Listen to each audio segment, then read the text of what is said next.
From Unreliable Memoirs by Clive James, The Kid from Cougarah. I was born in 1939. The other big event of that year was the outbreak of the Second World War, but for the moment that did not affect me. Sydney in those days had all of its present attractions and few of the drawbacks. You can see it glittering in the background of the few photographs in which my father and I are together. Stocky was the word for me. Handsome was the word for him. Without firing a shot, the Japanese succeeded in extricating him from my clutches. Although a man of humble birth and restricted education, he was smart enough to see that there would be war in the Pacific. Believing that Australia should be ready, he joined up. So my mother let our little house in Cougarah, and we went to stay with my Aunt Dot in Janali, another half hour down the Illawarra line. This move was made on the advice of my father, who assumed that the centre of Sydney would be flattened by Japanese bombs about 2 hours after the whistle blew. The assumption proved to be ill-founded, but the side effects were beneficial, since Janali was a perfect spot to grow up in. There were only a dozen or so streets in the whole area. Only one of them was paved. The railway line ran through a cutting somewhere in the middle. Everything else was bush. The houses were made of either weatherboard or fibro. Ours was weatherboard. Like all the others, it was surrounded by an area of land which could be distinguished from the bush only because of its even more lavish concentrations of colour. Nasturtiums and honeysuckle proliferated, their strident perfumes locked in perpetual contention. Hydrangeas grew in reefs, like coral in a sea of warm air. At the bottom of the backyard lay an air raid trench full of rainwater. I fell into it within minutes of arriving. Hearing a distant splash, Aunt Dot, who was no sylph, came through the back door like a train out of a tunnel and hit the lawn running. The door, a fly screen frame with a return spring, made exactly the same sound as one of those punching bags you try your strength on. Aunt Dot was attired in a pink corset, but it didn't slow her down. She covered the ground like Marjorie Jackson, the girl who later became famous as the Lithgow Flash. The earth shook. I was going down for the third time, but I can distinctly remember the moment she launched herself into the air, describing a parabolic trajectory which involved at one point a total eclipse of the sun. She landed in the trench beside me. Suddenly, we were sitting together in the mud. All of the water was outside on the lawn. Usually, my mother was first to the rescue.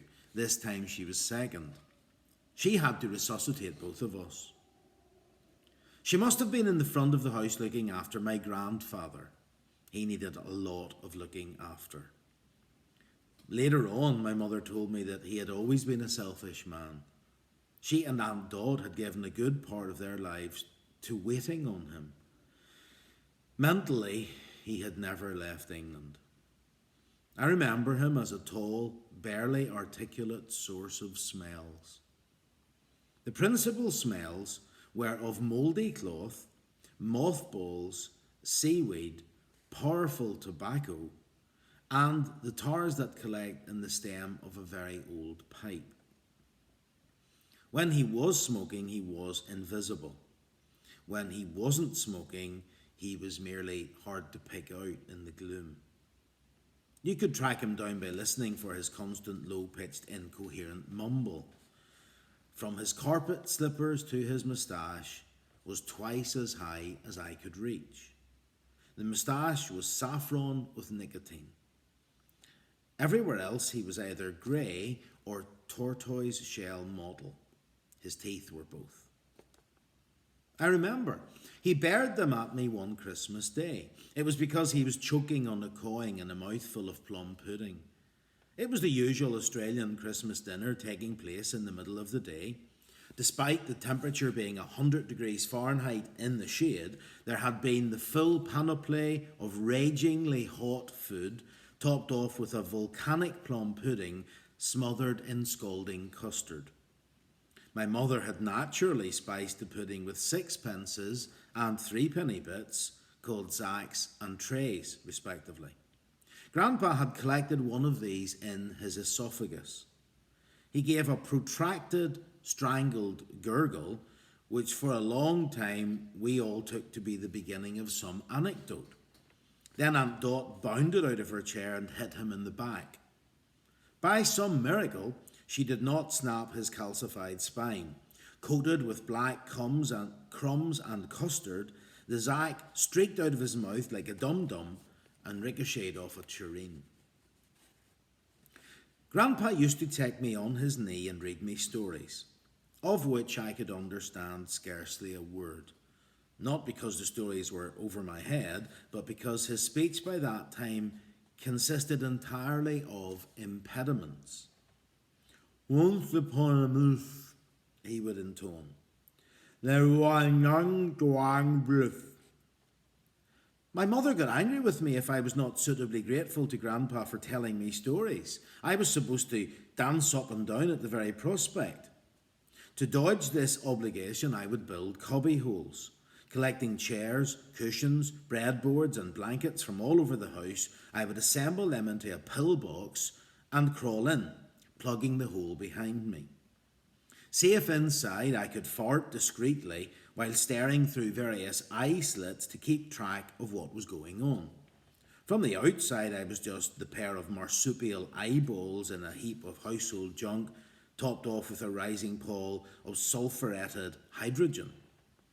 It was widely conjectured that I was hiding from ghosts. I was too, but not as hard as I was hiding from Grandpa. When he shuffled off to bed, I would unplug my igloo and emerge.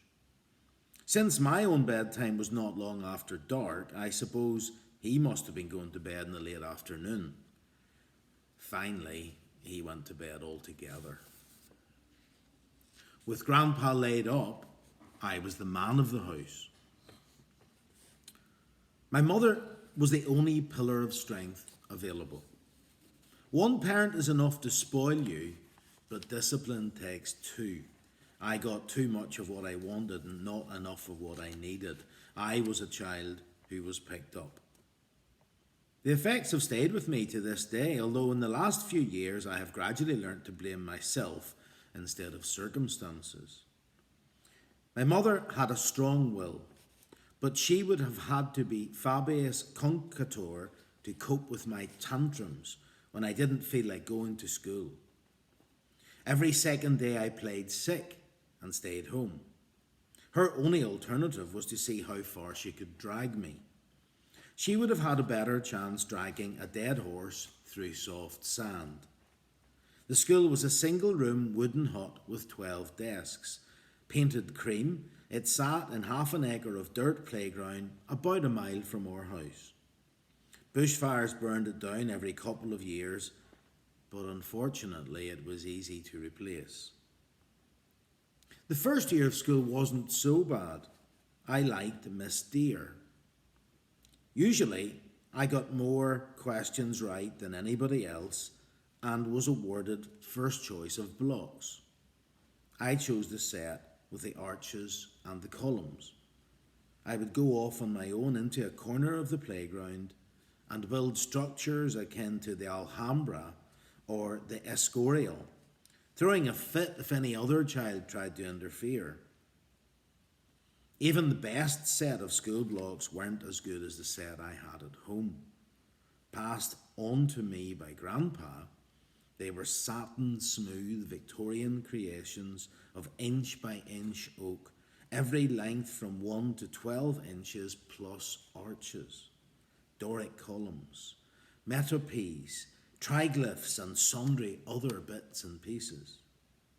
With them, I could build a tower much taller than myself. The usual site was the middle of the lounge room. A length of cotton could be tied to one of the lower columns so that I could retire into hiding and collapse the tower by remote control at the precise moment when Aunt Dot lumbered into range. It made a noise like Valhalla falling. She would have had one of her turns. These needed plenty of space and demand that I be sent to school the next day. Toys were scarce. A few crude lead soldiers were still produced so that children could go on poisoning themselves, but otherwise there was almost nothing. It was a big event when my mother bought me a little painted red cow. Presumably it was English. I took it to school and lost it.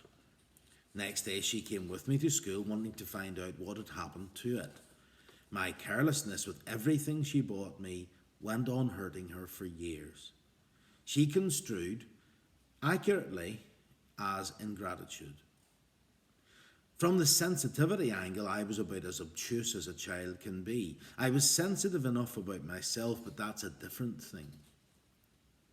School, passable for the first year, became unbearable in the second, when the kind Miss Dear was supplanted by a hard case called Miss Turnbull. Dark, cold and impatient, Miss Turnbull might have been the firm hand I needed, but already I was unable to cope with authority. I still can't today, tending to oscillate between nervous flippancy and overly solicitous respect. In those days, when I was about a third of my present height and a quarter of the weight, there was nothing to do except duck. I did everything to get out of facing up to Miss Turnbull. I had Mondayitis every day of the week. As my mother dragged me down the front path, I would clutch my stomach, cross my eyes, stick out my tongue, cough, choke, scream, and vomit simultaneously.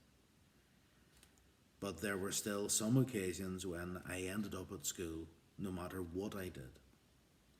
It was then revealed that I had dropped behind the class. Words I could not recognise would come up on the spelling wheel. The spelling wheel was a thick card with a window in it and a cardboard disc behind. As you turned the disc, the words appeared one at a time in the window. I remember not being able to pronounce the word the. I pronounced it thur. The class had collective hysterics. They were rolling around on the floor with their knees up. I suppose one of the reasons why I grew up feeling the need to cause laughter was perpetual fear of being its unwitting object. From the start of Miss Turnbull's reign until the day we left Janali, every morning I would shout the house down. For my mother, the path leading from the front porch to the front gate became a via dolorosa. My act reached ever new heights of extravagance. Either it worked or it didn't.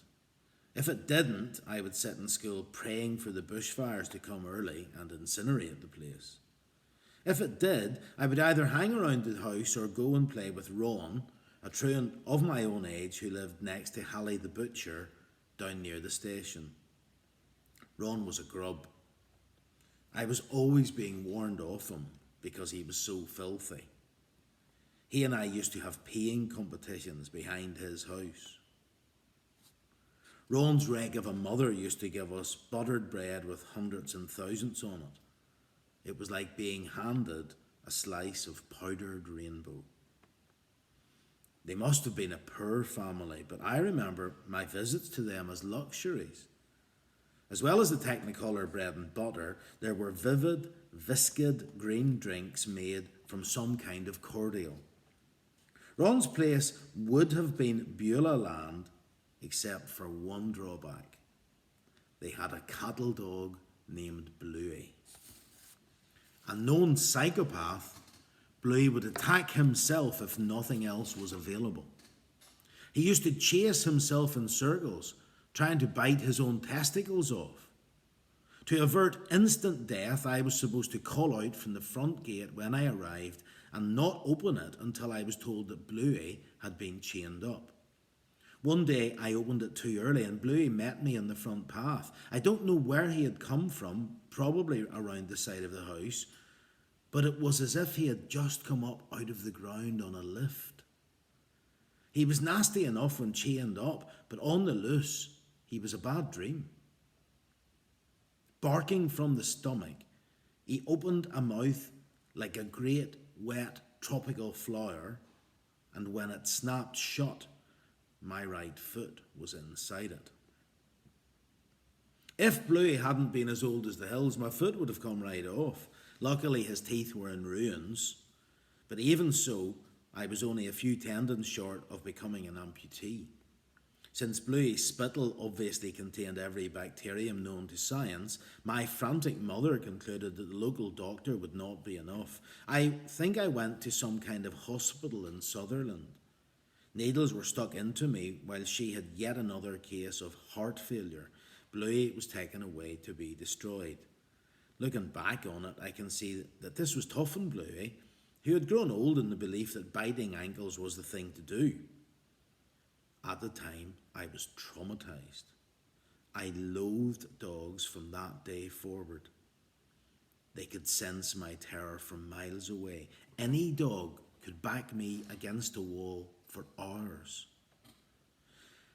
Eventually, I learned not to show fear.